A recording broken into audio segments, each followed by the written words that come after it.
అదేవిధంగా లోకేష్ అంటేనే ఇప్పటికి కూడా ఒక లీడర్గా ఎవ్వరూ గుర్తించరు. అట్లాంటి వాడిని తీసుకొచ్చి నా మనవడు వారసుడు, ఈయన మనవడు ఎట్లా అవుతాడండి?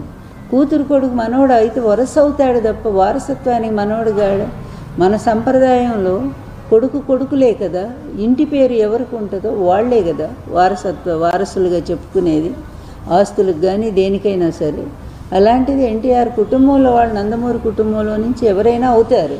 అలా కాకుండా వెళ్ళి నారా వాళ్ళ కుటుంబంలో తీసుకొచ్చి నా మనవడు వారసుడు, ఎట్లా వారసుడు? అతను ఏమి సాధించాడని ఈ తండ్రి బాటలో నడుస్తూ అవినీతిలో మరి పూర్తిగా అంతని మించిపోయి డబ్బులు సంపాదిస్తున్నాడని అతను గొప్పవాడని అందామా?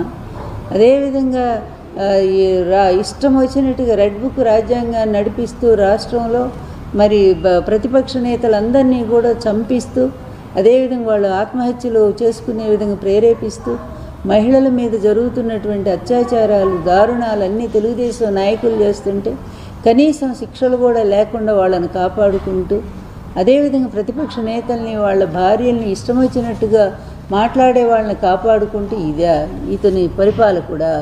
ఇతను ఒక ముఖ్యమంత్రి అంటే ఎవరైనా హర్షిస్తారా?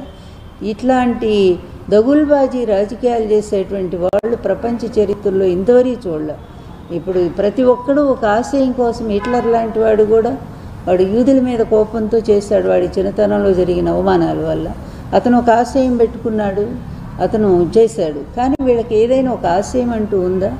ఆశయం ఒక్కటే నాకు తెలిసి, తండ్రి కొడుకులు అవినీతిలో కోట్లు సంపాదించడం, అడ్డదారిలో వ్యవస్థల్ని మేనేజ్ చేయటం, వాళ్ళందరినీ వాళ్ళకు అనుకూలమైనటువంటి వాళ్ళని కోర్టులు తప్పుదారి పట్టించడం, అదేవిధంగా కేసులను తారుమారు చేయించటం, కోట్ల రూపాయలు పోసి పెద్ద లాయర్లను పెట్టి తిమ్మిని బమ్మిని చేయటం. ఈ విద్యల్లో మాత్రం తండ్రి కొడుకులు బాగా ఆరితేరారు. అలాగే రాష్ట్రాన్ని లూటీ చేస్తూనే ఉన్నారు. అందువల్ల మహానాడులో వీళ్ళు ఏమైనా చేసిన గొప్ప పని ఒక్కటైనా ఉంటే దాని గురించి చెప్పుంటే బాగుండేది. అదేవిధంగా లోకేష్ అంటేనే ఇప్పటికి కూడా ఒక లీడర్గా ఎవ్వరూ గుర్తించరు. అట్లాంటి వాడిని తీసుకొచ్చి నా మనవడు వారసుడు, ఈయన మనవడు ఎట్లా అవుతాడండి? కూతురు కొడుకు మనవడు అయితే వరస అవుతాడు తప్ప వారసత్వానికి మనవడు గాడు. మన సంప్రదాయంలో కొడుకులే కదా, ఇంటి పేరు ఎవరికి ఉంటుందో వాళ్లే కదా వారసులుగా చెప్పుకునేది, ఆస్తులకు కానీ దేనికైనా సరే. అలాంటిది ఎన్టీఆర్ కుటుంబంలో వాళ్ళు నందమూరి కుటుంబంలో నుంచి ఎవరైనా అవుతారు.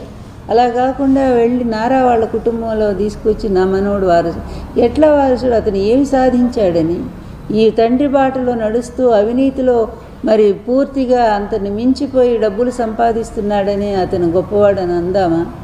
అదేవిధంగా ఇష్టం వచ్చినట్టుగా రెడ్ బుక్ రాజ్యాంగాన్ని నడిపిస్తూ రాష్ట్రంలో మరి ప్రతిపక్ష నేతలందరినీ కూడా చంపిస్తూ, అదేవిధంగా వాళ్ళు ఆత్మహత్యలు చేసుకునే విధంగా ప్రేరేపిస్తూ, మహిళల మీద జరుగుతున్నటువంటి అత్యాచారాలు దారుణాలన్నీ తెలుగుదేశం నాయకులు చేస్తుంటే కనీసం శిక్షలు కూడా లేకుండా వాళ్ళని కాపాడుకుంటూ, అదేవిధంగా ప్రతిపక్ష నేతల్ని వాళ్ళ భార్యల్ని ఇష్టం వచ్చినట్టుగా మాట్లాడే వాళ్ళని కాపాడుకుంటూ ఇతని పరిపాలకుడా? ఇతను ఒక ముఖ్యమంత్రి అంటే ఎవరైనా హర్షిస్తారా? ఇట్లాంటి దగుల్బాజీ రాజకీయాలు చేసేటువంటి వాళ్ళు ప్రపంచ చరిత్రలో ఇంతవరకు చూడలే.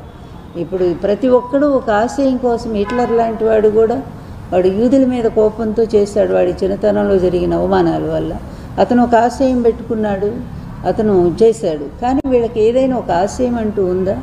ఆశయం ఒక్కటే నాకు తెలిసి, తండ్రి కొడుకులు అవినీతిలో కోట్లు సంపాదించడం, అడ్డదారిలో వ్యవస్థల్ని మేనేజ్ చేయటం, వాళ్ళందరినీ వాళ్ళకు అనుకూలమైనటువంటి వాళ్ళని కోర్టులు తప్పుదారి పట్టించడం, అదేవిధంగా కేసులను తారుమారు చేయించటం, కోట్ల రూపాయలు పోసి పెద్ద లాయర్లను పెట్టి తిమ్మిని బమ్మిని చేయటం.